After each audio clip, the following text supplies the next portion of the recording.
Hello, everybody. GL1 here. Welcome to my online toy museum. And today's episode is going to be more about education on dinosaurs rather than the toys themselves. But I have a pretty big collection of Belosauridae that are all related to Carnotaurus, which is a dinosaur that's gotten really popular from the Jurassic World movies. And I think I've said before when I was highlighting, or talking about other dinosaurs and the Carnotaurus would come up, I'd say somebody over there really loves Carnotaurus because they've made a lot of different models of it. I'll start with the first one. So this model here is not the first one they made, but it's one of the later ones, actually, for one of the more recent Jurassic World movies. And it came with this helicopter set. All right, so it came with one of the characters from the movie and a helicopter set, and and then the Carnotaurus. And what I like about this Carnotaurus is that there's no preset action to it. You just move it the way you want, and it stays there. You can move the arms, move the head around and the jaw. Now, the thing to know about Carnotaurus, there's a lot of things, of course, one can know. It was one of the most complete skeletons found of a dinosaur, and there's a lot of range as to what people think how large they could have been. They were from the late Cretaceous, from 72 million to 69 million years ago, but that's only because that's what they've found. I mean, maybe they were around longer all the way until the end, which was 66 million years ago. And they were in South America. Now, the size, there's quite a bit of range on the size, anywhere from 26 feet long to some people think even 36 feet long. They've given some thought to the bite force. Is the bite force maybe 740 pounds. Now that's versus a T-Rex, which is 8,000 pounds. So quite a big difference there. I tend to think that they don't really know at this point what to say, because that's not that great of a bite force. Now, the only thing that I'd say from my observation is that I'm getting really good at being able to tell dinosaurs that are related to other dinosaurs without even looking it up. And that's how I ended up putting this setup together, because when I started getting all my Carnotauruses together, I realized that there's other dinosaurs that look like them. Let me check to see if they're related. And as it turns out, they are. So my oldest Carnotaurus is actually 24 years old. This is from the Disney movie Dinosaurs, and it has a button here. You can push that in, and it used to make noise and the eyes light up, but the batteries went bad inside. They were button cells. They often will not go bad for even up to 30 years, but they did, and I haven't been able to resurrect this fella here. But you can see even that long ago, they still had him set up basically the same. 4 fingers, all right, and there's your little horns. There. Now, he's come in many different forms. One of the first ones, actually, I think it might have been this one. Might have been the first Carnotaurus that I got from the Jurassic World series. And you can make a bite like that, and then you can move his tail around. And, all these things have different names, like different, as far as the line. Oh, this one's, the chaos theory line or something like that. But I really don't care about that kind of thing. I like the dinosaurs, and they often go on clearance, and then when they go on clearance, I'm like, oh, well, let me get that. Now, one of the things you'll notice about Carnotaurus is that it's got these little short arms, very small arms, pretty much useless. Not even like the T-Rex arms actually are large enough and strong enough to be useful to defend its midsection. These can do none of that. Makes me wonder if Carnotaurus was a scavenger and that it used its horns for intra-male competition, that they bang into each other for mating rights. I mean, certainly maybe could use it for, fighting off a predator. But the short snout, kind of like a bulldog or a pit bull, can denote a lot of biting force in a small area. The other, though, it would be good for scraping meat off of a bone. And if you are more of a scavenger, then you maybe don't have to really worry about something attacking you. If you're large enough to be an apex predator, there's things that aren't going to attack you as well. So I'm just theorizing. I really don't know. We don't know what it was. So then I believe the next model to come out is a little bit smaller. And I might have this in reverse. It might be this one first. But same thing. A little different, though. This one, you push and it snaps. You know what? I think this one is first because I remember being annoyed that was the only way you could play with it, is it just bite and snap. And I like to put things in a position and then leave them, which is why I like the one that came with the helicopter best. And you can move the tail around and then nothing else happens. And it even has a little bit of lateral articulation in the thighs. You can move the arms around. So, all right. So you have that, and it's smaller. Then, actually, I know in terms of the order, they came out with the Hammond collection, Carnotaurus. And the Hammond collection, one of the things you can note right off the bat is that the feet are smaller than the others. Not really that one, but they're shorter, but not as big as this one back here, because that's more realistic. The toy ones, though, don't articulate as well, so they're harder to get to stand up, so they make the feet bigger. The Hammond collection, we can see here you have a tail that moves all around. It's got some rubber to it. You can push it in a direction, probably has a wire inside, and get it to stay there. I'm actually going to do a show on all the Hammond collection and Amber collection toys I have too. And it's got the glass eyes, which is cool because it kind of follows you around. You can see inside the pupil and kind of follows you around. And, you put it in a position and it stays. You can move the neck around. And you have a shoulder joint, but you also have a forearm joint. So perhaps this is a more realistic length here. And then it would actually, be a little bit longer and a little bit more useful. And I would suggest that this one's more realistic because from what I've seen of the Hammond collection, they really do go out of their way more to make the proportions more realistic. All right, then after the Hammond collection came this one. Actually, this is recent. This came out really just a few months ago. And apparently everybody is tired of Carnotaurus because this went on clearance very quickly. And this one, you push a button and it lights up, makes noise. So they really went out of their way to add a lot to this, but maybe people don't like wounded dinosaurs. And then push that, and then you can open the mouth. You can move the tail. So it has a lot of features, actually. I think I got this for $11. So it was like 30, I think 35 or something like that, and I got it for 11. So that's what happened. Went on clearance. It's the same body, really, as I think the second generation one here. Just they added the lights and sounds to it.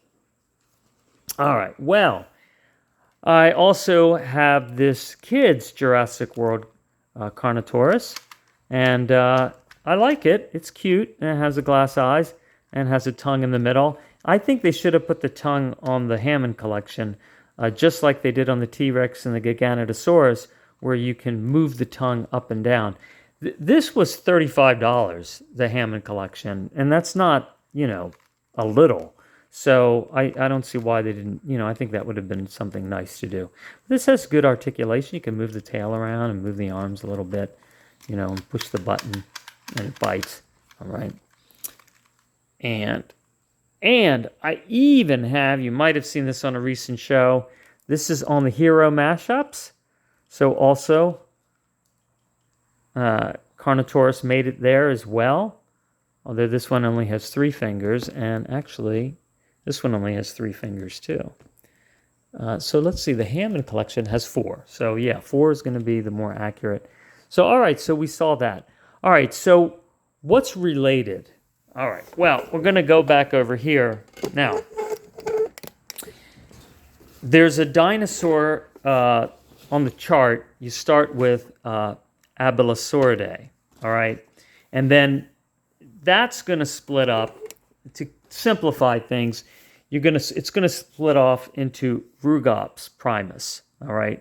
So this is an early dinosaur related to our Carnotaurus. And you can see, actually, from the design, you can start to see, a little bit maybe of the horns over the eyes starting. You can see the short muzzle and the short arms, long legs. And, so this is maybe kind of like a side ancestor to it, not a direct ancestor. All right. And then you get to Carnosauridae. All right. So that's going to lead to a whole bunch of dinosaurs related to Carnotaurus. But before we get there, it's going to split off into Majungasaurinae. All right. So this is a Majungasaurus that came out a few years ago, and it was really hard to find, but I lucked out because I just happened to be in an out-of-the-way Target, and I remember when I bought this, and I'm like, oh, look at that. Look at all the colors on it. And so this is Majungasaurus, and you can make sounds by moving the tail around. So I like the combination of you can move the mouth and keep it open, but then you can move the tail all around and get the sounds. All right. So this is you can see the small arms again, kind of a smaller version of Majungasaurus because Majungasaurus was actually a pretty big dinosaur, 23 feet long and 2,400 pounds. Now the Carnotaurus, all right, was, again, these things are debatable, but 26 feet long, so only maybe 3 feet longer, and 2,900 to 4,600, that's pretty specific, but, so maybe 3,000 to 5,000 pounds, all right? So, and this was, about 2,400 pounds, so it may be as big as a small Carnotaurus. So that's, they make these suppositions on the size of the bones that they find. All right. Well, this is really not to scale, I think, in general. It's either would not be a full-size Majungasaurus, or maybe there's sexual dimorphism where the male or the female are smaller. I don't really know. But they came out with Majungasaurus again recently with the Chaos Theory series. And here he is again. And now it starts to really look a lot more like our Carnotaurus. And it is related. So you have this guy. And he activates with the wheel and snapping. And again, you have the short muzzle. You have a horn right here in the center of the head. And you can see this Majungasaurus has a little bit of a horn as well. Not really and a little bit of a hint of the dual horns over the eyes, just like our Carnotaurus, but definitely has the short arms with the 4 fingers, and he's just meaty. This is more, I think, to scale, of an adult Majungasaurus compared to our Hammond collection. Okay, so we're going to, I think, if we use the Hammond collection Carnotaurus as our standard, I think that this is closer, as far as if we were going to compare maybe one of the largest Majungasauruses that we could assume to a Carnotaurus. Well, the Majungasaurus also is more closely related to the Rajasaurus, which is also from the Majungasaurinae. All right, so the Majungasaurinae split off into Majungasaurus and Rajasaurus. All right, so here you have Rajasaurus, and it looks to me, if we were to assume the toy is realistic, that the muzzle is a little bit more elongated. I think we can see that for sure next to our Hammond collection. It's pretty obvious. Got a little bit of the horns here, and even that center horn like we have on Majungasaurus. And now we don't really know maybe about their spines, although maybe they find imprints, but there's some spines here, there's some spines on the neck here. If we look at our other Majungasaurus, you have also spines. You have spines on the back of the tail. So that's not upside down. That's how they intended it to be. We don't really know maybe all the time, but sometimes we find imprints of things if we don't find the fossils. So that's another way that soft tissues can be saved, or soft animals can be saved. So, all right, and also you have all these, I think they're called osteoderms. So kind of these, hard, structures like a crocodile on there. All right, well, if we move over to Carnotaurus, go over, divide up the Carnotaurus, that splits off into these two guys. All right. All right, this is hard to say. Ekrixinator. Here we go. Ekrixinatosaurus. Ekrixinatosaurus. There you go. Ekrixinatosaurus. And you can see this really looks a lot like a Carnotaurus, right? And the body structure, the four little, fingers. Really, I mean, you could almost say it is Carnotaurus. And he's got the wheel. This is the new thing that they're doing a lot of. The short muzzle and the horns. And this guy was 99 to 93 million years ago. So about 20 million years before Carnotaurus. All right. And it was 36 feet long and about 2,000 pounds. So 1,800 pounds. So, maybe 3/4 to half the weight of, it depends on what size, Carnotaurus that you're assuming. But, some it might be, 500 pounds lighter, and others it might be only half the weight. So if we compare that to our Hammond collection, I think that's pretty good size, pretty realistic too. And if we compare it to our Majungasaurus, our big Majungasaurus here, so they are both, well, this would be bigger, and it is bigger and longer. So let's see, did they get the length? And we'll take the heads together. And yeah, so all right, but it's not exactly to scale in the length. But again, length can be, deceiving. Like sometimes they really don't know.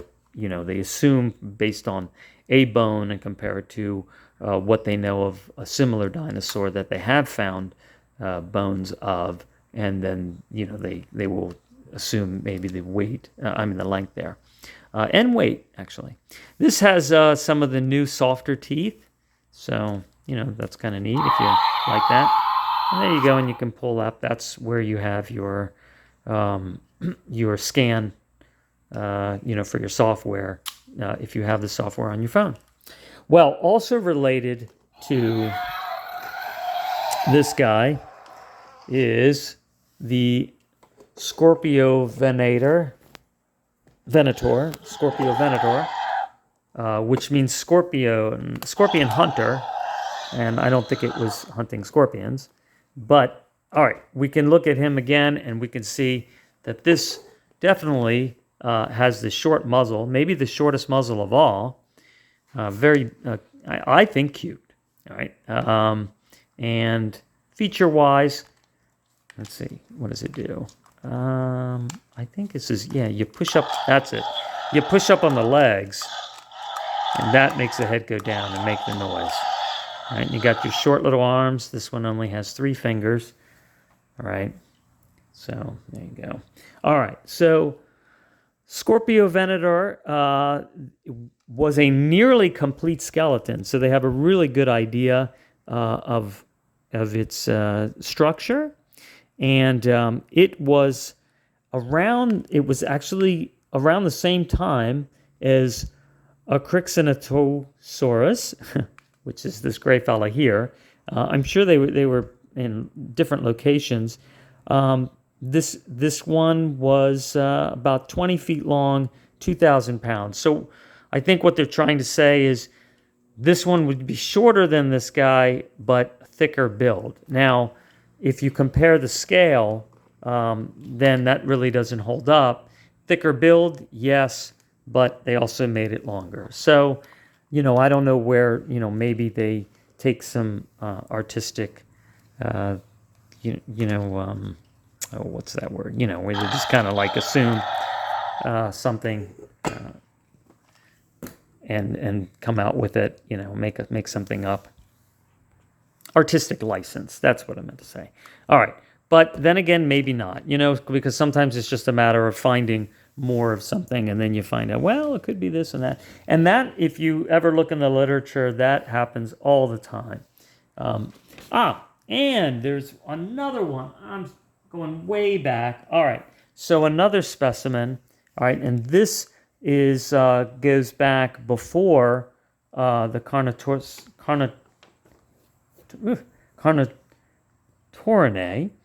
This is Quilmesaurus, and this is somewhere around the Rugops time, so it's very small. And you could see again, you have the short muzzle here, and what's nice about this one, you have a little feature like, okay, he's got a boo-boo, you push this down, he's all right again. All right, and you got the little short arms with the 4 fingers, and I like the way you can move the head all around that you want and close the mouth, and looks like a tiny little T-Rex, doesn't he? So I think he's very cute, and he's got the wounds on both sides. All right, so the main thing that you should get from these guys here is that, this also made it to the end of the Cretaceous, so this went out with the meteor, is that all of these dinosaurs are related.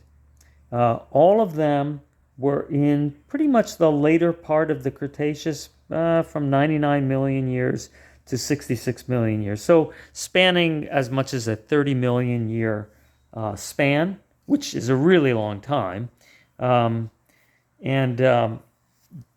all have the similar features of the short muzzle, and they were a medium size at most theropod. When we say medium size, we're comparing that to like a T-Rex or Giganotosaurus.